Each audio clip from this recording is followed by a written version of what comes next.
नमस्कार, मेरा नाम आलोक है। आप लाइव स्ट्रीम देख रहे हैं। इस वक्त की बड़ी खबर निकल के आ रही है। देखिए, आज तारीख है 29 फरवरी, लीप ईयर है और फरवरी महीने में 29 दिन होते हैं। आज 29 फरवरी को ही ये बड़ी खबर निकल के आ रही है। के पाठक शिक्षा विभाग के अपर मुख्य सचिव अब केंद्रीय प्रतिनियुक्ति पर जाएंगे, यानी कि अब वो सेंट्रल गवर्नमेंट में पार्ट होंगे, वहां जाकर वो काम करेंगे। वो दिल्ली जाएंगे। अब बिहार में शिक्षा विभाग के अपर मुख्य सचिव वे नहीं रहेंगे। खबर यह है कि के पाठक पिछले दिनों दिल्ली गए थे। उन्होंने बिहार सरकार को केंद्रीय प्रतिनियुक्ति पर जाने के लिए आवेदन दिया था। अब इस आवेदन को बिहार सरकार ने स्वीकार कर लिया है, नीतीश सरकार ने स्वीकार कर लिया। देखिए, के पाठक को लेकर सदन में काफी बहस हो रही थी। काफी सदन की कार्यवाही के दौरान, बिहार विधानमंडल के बजट सत्र के दौरान, विधानसभा में, विधान परिषद में खूब हंगामा हुआ। बीजेपी के नेताओं ने खूब हंगामा किया, सत्ता पक्ष नेताओं ने हंगामा किया, आरजेडी के नेताओं ने भी खूब हंगामा किया कि के पाठक एकमात्र ऐसे आईएएस अधिकारी हैं जो क्या सीएम की बात को भी नहीं सुनते हैं। तो शिक्षा विभाग के अपर मुख्य सचिव अब के पाठक नहीं रहेंगे, वे अब केंद्रीय प्रतिनियुक्ति पर जाएंगे। इस वक्त की बड़ी खबर निकल के आ रही है। केंद्र सरकार में जहां भी वो पदस्थापित हो, वो देखना होगा आने वाले समय में, लेकिन बिहार सरकार ने उनके इस आवेदन को स्वीकार कर लिया है। नीतीश सरकार ने उनके आवेदन को स्वीकार कर लिया है और के पाठक से जुड़ी हुई इस वक्त की बड़ी खबर निकल के आ रही है। के पाठक अब दिल्ली जाएंगे, दिल्ली रवाना होंगे। देखिए, नीतीश कुमार ने पिछले दिनों सदन की कार्यवाही के दौरान ये कहा था कि के पाठक काफी ईमानदार हैं, बहुत अच्छे हैं और वो काम कर रहे हैं, उन पर कार्रवाई की बात कर रहे हैं। जब सत्ता पक्ष के तरफ इशारा करके विपक्ष का हमला हुआ था, विपक्ष नेताओं ने खूब जोरदार हंगामा किया था स्कूल की टाइमिंग चेंज होने को लेकर के। वहीं आज भी बिहार विधान परिषद में नवल किशोर यादव हो या डॉक्टर संजीव सिंह हो, जिन्होंने खूब हंगामा किया है कि क्या आईएएस के पाठक, जो कि शिक्षा विभाग के अपर मुख्य सचिव हैं, वे अब सीएम के आदेश को भी नहीं मानेंगे। क्या सीएम से भी बड़े हो गए? ऐसे कौन से वो अधिकारी हैं, उन्हें सदन में बुलाया जाए? ये सब बातें होने लगी थी। विपक्ष की ओर से खूब हंगामा हुआ, सत्ता पक्ष के नेताओं ने भी खूब के पाठक को घेरा। और के पाठक जब से बिहार की शिक्षा व्यवस्था की जिम्मेदारी उन्होंने संभाली, शिक्षा विभाग के अपर मुख्य सचिव हुए, खूब विवाद हुआ। शिक्षकों के साथ खूब विवाद हुआ, नियोजित शिक्षकों के साथ खूब विवाद हुआ। जो बीपीएससी के माध्यम से शिक्षक बहाल हुए हैं, उनकी ज्वाइनिंग को लेकर काफी विवाद हुआ। हर बात को लेकर विवाद हुआ। राजभवन के साथ सीधा सीधी टकराव देखने को मिला। जब वाइस चांसलर यानी कि जो कुलपति होते हैं, उनके वेतन को रोका गया, ये तमाम बातें हुई।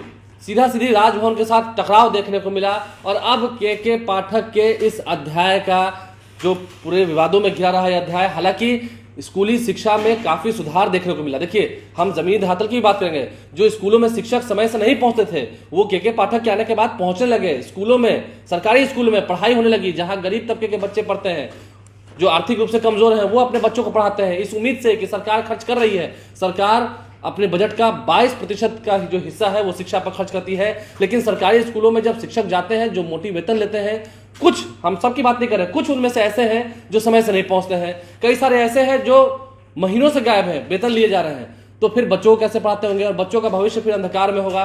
तो के पाठक ने इन तमाम बातों को ध्यान दिया, इन पर कार्रवाई की और स्कूलों की जो बदहाली थी वो दूर होने लगी थी। के पाठक ने औचक निरीक्षण करने शुरू कर दिए थे। ये तमाम बातें जो हैं वो खुलकर सामने आने लगी थी। शिक्षक डरने लगे थे, इसलिए जो बेईमान शिक्षक हैं वो डरने लगे थे कि ईमानदारी से काम करना होगा। ईमानदारी से काम कराने के लिए के पाठक ने बिहार में मजबूर किया शिक्षकों को।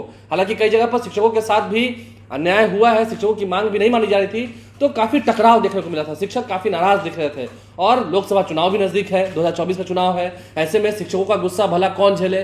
केंद्र सरकार के पास वे जाएं, वहां पर कहां पदस्थापित होंगे? सेंट्रल डिप्यूटेशन पर जब वो जा रहे हैं, केंद्रीय प्रतिनियुक्ति पर जा रहे हैं, वो कहां पदस्थापित होंगे? तो आने वाला समय बतलाएगा। लेकिन के पाठक अब शिक्षा विभाग के अपर मुख्य सचिव नहीं रहेंगे, वे केंद्रीय प्रतिनियुक्ति पर जाएंगे। इस बात पर मुहर लग चुकी है। बिहार सरकार ने उनके आवेदन को स्वीकार कर लिया है, नीतीश सरकार ने उनके आवेदन को स्वीकार कर लिया है। इतना हो हंगामा हुआ, इतना विवाद हुआ, राजभवन के साथ सीधा टकराव देखने को मिला। तमाम जितने कुलपति हैं वे नाराज थे। सरकार में बैठे हुए कई ऐसे मंत्री विफर रहे थे, शिक्षा मंत्री भी बार बार जवाब दे रहे थे, लेकिन विपक्ष है कि मानने का नाम नहीं ले रही है। विपक्ष को क्या समझाएंगे? सब सत्ता पक्ष के कई नेता उनके विरोध में खड़े थे। तो ऐसे में के पाठक ने खुद आवेदन दिया, कोई जोर जबरदस्ती नहीं थी। के पाठक ने खुद आवेदन दिया केंद्रीय प्रतिनियुक्ति पर जाने के लिए और नीतीश सरकार ने उसे मंजूर कर लिया। इस वक्त की बड़ी खबर है, के पाठक अब दिल्ली जाएंगे, अब बिहार में नहीं रहेंगे। देखिए, विवाद काफी बढ़ रहा था। हम अगर जिलों की बात करेंगे, अन्य जिलों की बात करेंगे, पटना जिला से अगर हम बाहर निकलेंगे, राजधानी से बाहर निकलेंगे, तो स्कूलों में व्यवस्था इतनी अच्छी हो गई थी। स्कूलों के आसपास की जो वातावरण है, पेड़ पौधे लगे होने चाहिए, वहाँ कचरा नहीं जमा होना चाहिए, बच्चे समय से पहुंचेंगे, पढ़ाई होगी, उनके जो मिड डे मील की व्यवस्था की गई थी उसमें भी कोई धांधली नहीं होगी। इन तमाम चीज़ों पर के पाठक ने काफ़ी ध्यान दिया, काफ़ी प्रगति हुई, काफ़ी बेहतरीन परफॉर्मेंस दिया के पाठक ने। लेकिन nature and signature never changes, ये कहा जाता है। तो खैर टकराव हुआ, सत्ता पक्ष के साथ टकराव हुआ और अंतोगत्वा बिहार सरकार ने भी उनके आवेदन को के पाठक जो कि आईएएस अधिकारी हैं, वरिष्ठ आईएएस अधिकारी हैं, पहले मद्य निषेध विभाग में पदस्थापित थे, उससे पहले डीएम भी रह चुके हैं, तो सीनियर आईएएस अधिकारी हैं, शिक्षा विभाग के प्रमुख सचिव रहे हैं, अभी हैं, तो वे अब केंद्रीय प्रतिनियुक्ति पर जाएंगे। इस बात का फैसला हो चुका है, उन्होंने खुद आवेदन दिया था, बिहार सरकार ने इस आवेदन को स्वीकार कर लिया है। अब शिक्षकों की भी कुछ हद तक कुछ ऐसे शिक्षक चैन की सांस लेंगे, कुलपति चैन की सांस लेंगे, थोड़ा आराम करेंगे, अच्छा हुआ।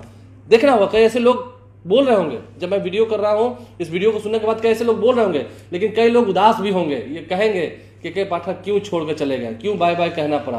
क्या सत्ता पक्ष और विपक्ष की लड़ाई में सत्ता पक्ष के भी कई नेता जब विद्रोह में थे, तो सरकार ने भी के पाठक के आवेदन को देखते हुए जो बड़ी खबर निकल के आ रही है उसे स्वीकार कर लिया है। के पाठक अब केंद्रीय प्रतिनियुक्ति पर जाएंगे, इस वक्त की बड़ी खबर है। हमारे चैनल को सब्सक्राइब कर लें, साथ साथ फेसबुक पेज भी लाइक करें। धन्यवाद।